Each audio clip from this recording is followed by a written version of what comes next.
İlacı gösterme. Evet, biz deli tamircideyiz.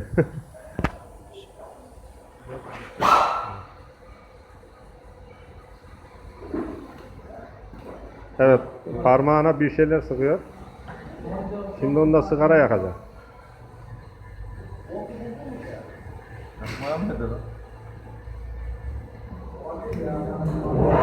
Manyak bu ya, kafayı yemiş. Vallahi manyak.